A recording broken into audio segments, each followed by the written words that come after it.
revealed, U.S. Air Force is planning to build a Super A-10 Warthog. The Air Force is beginning to work on how fast, lethal, durable and capable a new A-10-like aircraft would need to be in order to provide U.S. military ground troops with effective close air support for decades to come. Senior service officials are now exploring draft requirements concepts and evaluating the kind of avionics, engineering, weapons, armor and technical redundancy the aircraft would need, Air Force officials told Scout Warrior. Many of the core technical attributes and combat advantages of the A-10 will be preserved and expanded upon with the new effort, officials said.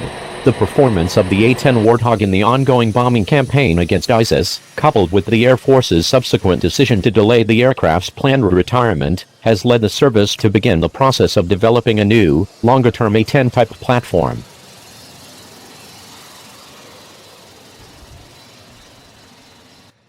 Following an announcement earlier last year from Pentagon leaders that the A-10 will not begin retiring but rather will serve until at least 2022, Air Force and DoD officials are now hoping to keep a close air support aircraft for many years beyond the previously projected time frame. Given the emerging global threat environment, it would make sense that the Air Force would seek to preserve an aircraft such as the A-10. While the aircraft has been extremely successful attacking ISIS targets such as fuel convoys and other assets, the A-10 is also the kind of plane that can carry and deliver a wide-ranging arsenal of bombs to include larger laser-guided and precision weapons.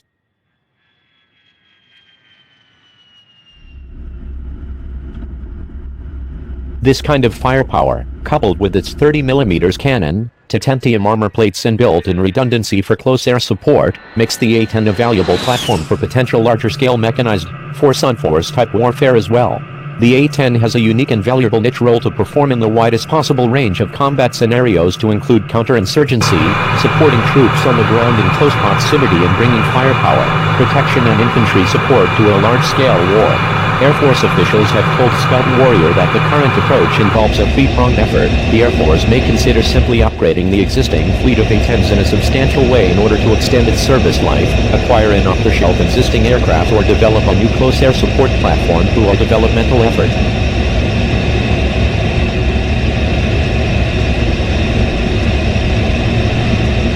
We are developing that draft requirements document.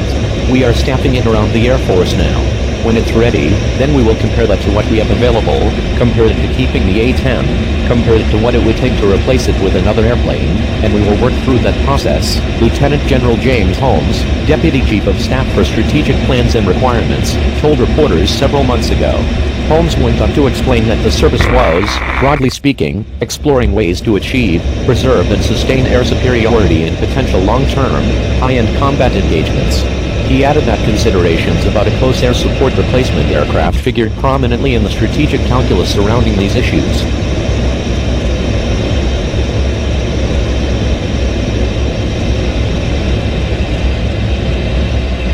As a result, the Air Force will be looking for the optimal type of close air support platform by weighing various considerations such as what the differences might be between existing aircraft and future developmental platforms.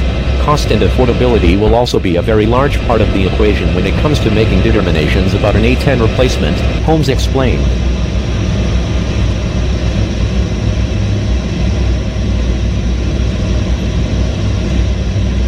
The question is exactly where is the sweet spot as we talked about between what's available now and what the optimum CAS replacement would be.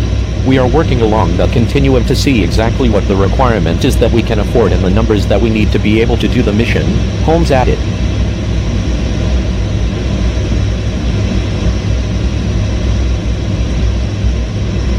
Several industry platforms, such as Raytheon's TX plane and the A-29 Embraer EMD Super Tucano aircraft, are among options being looked at as things which could potentially be configured for a close air support plane.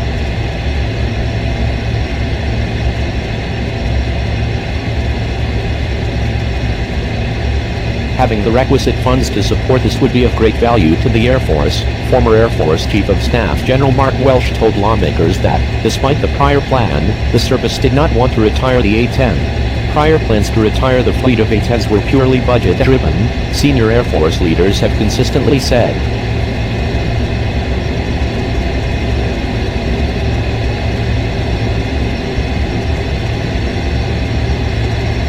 I don't want to retire it, Welsh told a congressional committee in early March last year. Air Force leaders had previously said that the emerging multi-role F-35 would be able to pick up the close air support mission. With its sensor technology, 25mm gun and maneuverability, there is little question about whether the F-35 could succeed with these kinds of missions. At the same time, there is also consensus that the A-10 provides an extremely unique set of battlefield attributes which need to be preserved for decades.